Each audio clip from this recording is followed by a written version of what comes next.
Iskrice ste pošteno, bomo rekli, vzburkale gledalce na tem Vurberškem dvorišču. Odkot pravzaprav prihajate in odkot odločitev za vaš imidž? Ja, prihajamo iz Rifengozda pri Laškem. Odločitev za imidž pa smo rekli, da ima nekaj, da bo drugače. In to je to.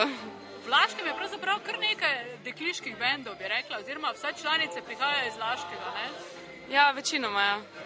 Kaj ima Laško, kar drugi kraj nimajo, da se punce odločite, da boste igrali inštrumente?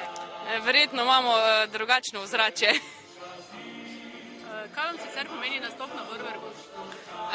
Nastop na Vurbergu nam pomeni zelo veliko, zato ker ogromno ansamblo se je prijavilo in žal niso uspeli, ampak mi smo res zelo vesele, lepo je tu, fajn občinstvo, super, no. Kako dolgo ste že skupaj? Skupaj smo že skoraj 5 let, no. Zakaj Iskrice?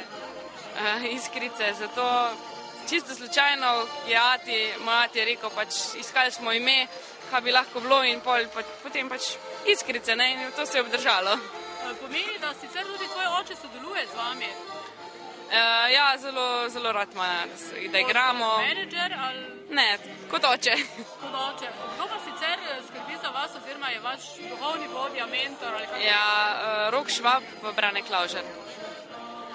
Tako da, ta dva najbolj skrbita za nas. Za vami je že koliko plošč? Izdali smo prvo ploščo in to letos, konec februarja je šla. Kakšen je bil odmev na njo?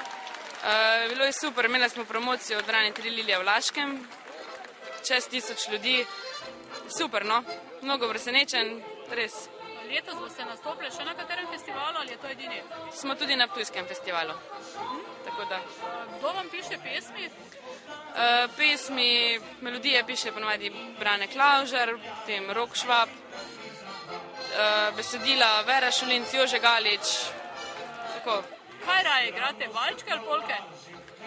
Čisto odvisno, kakšna skladba je. No, ampak če sami izbirate, recimo, kaj vam je bolj pri srcu? Ste bolj melankolične ali ste bolj poskočne? Bolj poskočne, ja. Ste v tujini že kaj nastopale? Tudi smo že bile v Italiji, v Nemčiji, malo, počasi. Kje so najboljši poslušalci, pri nas ali zunaj? Ja, odvisno, kam prideš. Lahko prideš gore, pa je ful fajn, lahko prideš k nam, pa je glih tak ali pa glih kontra, sej. Čisto odvisno. Neizpolnjena želja za zdaj Iskric? Neizpolnjena želja, ne vem, biti zelo uspešne, pa naprej posneti novi CD.